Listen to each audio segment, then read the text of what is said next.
The worst last days anyone could ever have. I can still smell the lasagna, Rachel's lasagna, the one she always made when she wanted to comfort me, to remind me of the good times. The scent wafted through the house, warm and inviting, but it did nothing to ease the knot in my stomach. I could hear her humming in the kitchen, the sound of her voice carrying through the hallway like a lullaby. She was trying so hard to keep things normal, even though we both knew normal was a thing of the past. I sat up in bed, the effort of it making me dizzy. The cancer had taken so much from me, my strength, my hair, my dignity, but it hadn't taken her. Rachel had stayed by my side through it all, even when the chemo made me too weak to hold her hand. She was my rock, my everything. And yet here I was, about to shatter her world with the truth I'd been hiding for years. "Rachel?" I called out, my voice cracking like dry leaves underfoot. "Can you come here for a minute?"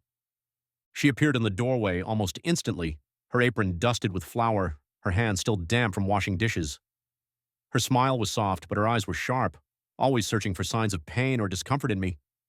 "What is it, honey?" she asked, crossing the room to sit beside me on the bed.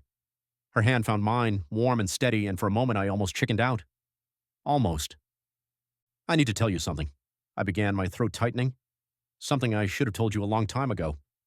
Her brow furrowed and she leaned in closer, her grip on my hand tightening. "What is it? You're scaring me." I took a deep breath, the kind that feels like it might be your last. "Before we met, I had another life, a life I left behind. I was with a woman named Mandy and we had a child together." The words hung in the air like a storm cloud, heavy and suffocating. Rachel's face went pale, her lips parting in shock. "What?" she whispered, her voice trembling. You have a child?" I nodded, unable to meet her eyes. "A son. His name is Ethan. I didn't know about him until a few years ago. Mandy reached out to me, but I never told you. I was scared. Scared you'd leave me if you found out." Rachel's hand slipped from mine and she stood up, pacing the room like a caged animal. "You've known about this for years," she demanded, her voice rising. "And you never thought to tell me? I'm your wife, for God's sake." "I know," I said, my voice breaking. "I know I messed up. I didn't want to lose you." She stopped pacing and turned to face me, her eyes blazing with a mix of anger and hurt. "You didn't want to lose me? So instead you lied to me? For years? Do you have any idea how much that hurts?" I opened my mouth to respond, but she cut me off. "And what about Ethan? Does he even know you're his father?" I shook my head, shame burning in my chest. Number Mandy never told him. She said she didn't want to disrupt his life. Rachel let out a bitter laugh. "Of course she didn't, because God forbid anyone actually take responsibility for their actions." She ran a hand through her hair, her breaths coming in short, sharp bursts. "I can't believe this. I can't believe you've been lying to me all this time." "Rachel, please," I begged, tears streaming down my face. "I'm sorry. I'm so sorry. I didn't know how to tell you." She stared at me for a long moment, her expression unreadable. Then, without a word, she turned and walked out of the room. I heard the front door slam, and just like that, she was gone. I don't know how long I sat there, staring at the empty doorway before I finally mustered the strength to get up. My legs felt like jelly, but I managed to shuffle over to the dresser where Rachel kept her things. I don't know what I was looking for. Some kind of reassurance, maybe. Proof that she still loved me despite everything. That's when I found the letters. They were tucked away in the bottom drawer, hidden beneath a stack of old photo albums. I recognized the handwriting on the envelopes immediately. It was Mandy's. My heart raced as I pulled them out, my hands trembling. How had Rachel gotten these, and why had she kept them from me?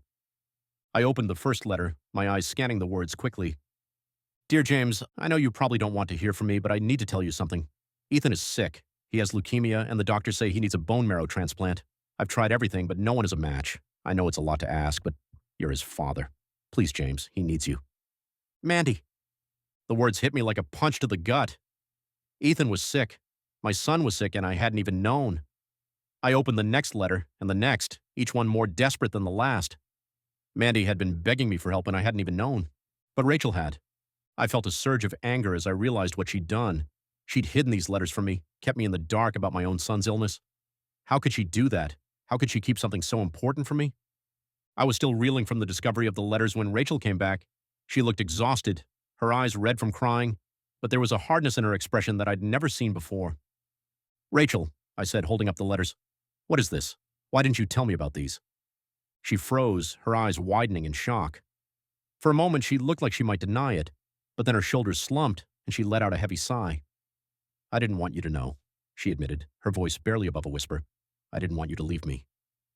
"Leave you?" I repeated, incredulous. Rachel, this is my son we're talking about. He's sick and he needs me. How could you keep this from me? She shook her head, tears streaming down her face. You don't understand. I couldn't lose you. Not after everything we've been through. What are you talking about? I demanded, my voice rising. What aren't you telling me? She hesitated, her hands trembling as she wiped her tears away. There's something I need to tell you, she said, her voice shaking. Something I should have told you a long time ago. I felt a chill run down my spine. What is it? She took a deep breath, her eyes locking onto mine. When we first met, I was pregnant, but I lost the baby, our baby. The words hit me like a ton of bricks. What? I whispered, my voice barely audible. Why didn't you tell me? Because I didn't want to burden you, she said, her voice breaking. You were so happy, so excited about starting a family. I couldn't take that away from you, so I kept it to myself. I carried that pain alone. I felt like the ground had been ripped out from under me. All these years, Rachel had been carrying this secret, this grief, and I hadn't even known. Rachel, I said, my voice choked with emotion. I'm so sorry, I had no idea. She nodded, tears streaming down her face. I know, and I'm sorry too, for keeping the letters from you, for not telling you about the baby. I didn't want to lose you. We sat in silence for a long time, the weight of our secrets pressing down on us. But there was more. I could feel it in the way Rachel avoided my eyes, in the way her hands trembled as she wiped her tears away. There's something else, isn't there? I asked, my voice barely above a whisper. She nodded, her face pale. Yes. What is it? She took a deep breath, her eyes filling with tears. While you were going through chemo, I had an affair. The words hit me like a sledgehammer, knocking the air out of my lungs. What? I whispered, my voice barely audible. I'm so sorry, she said, her voice breaking. I was so scared of losing you, of being alone. And then I met someone and, I don't know, I just needed to feel something other than pain. I felt like the world was spinning out of control. Rachel had been my rock, my everything. And now, to find out she'd betrayed me like this, it was too much. Who was it? I asked, my voice trembling. She shook her head, tears streaming down her face. It doesn't matter. It's over. I ended it. But I know that doesn't make it right. I needed you to know. I don't know how long we sat there, the silence between us heavy with unspoken words.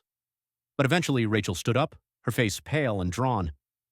I can't do this anymore, she said, her voice barely above a whisper. I can't keep pretending everything's okay when it's not. What are you saying? I asked, my heart pounding in my chest. She reached into her bag and pulled out a stack of papers, handing them to me with the trembling hands. I didn't need to look at them to know what they were. Divorce papers. Rachel, I whispered, my voice breaking. Please, don't do this. I'm sorry, she said, tears streaming down her face. But I can't stay, not after everything that's happened. I felt like the world was crumbling around me. Rachel was leaving me, on my deathbed. After everything we'd been through, she was walking away. I love you, I said, my voice choked with emotion. Please, don't go. She shook her head, tears streaming down her face. I love you too, but sometimes love isn't enough. And with that, she turned and walked out of the room, leaving me alone with my thoughts and the crushing weight of everything we'd lost. I'm writing this from my deathbed, the sound of Rachel's lasagna still lingering in the air. The house feels empty without her, the silence deafening. I don't know how much time I have left, but I know it's not enough. Not enough to make things right, not enough to tell her how sorry I am. I thought we'd face the end together, but now I'm facing it alone. And as I sit here, the weight of my secrets pressing down on me, I can't help but wonder if things could have been different, if I'd just been honest from the start, if I'd told her about Mandy and Ethan, if I'd been there for her when she needed me most. But it's too late for that now. All I can do is hope that someday, somehow, she'll forgive me, and that wherever she is, she's happy. Goodbye, Rachel. I'll always love you.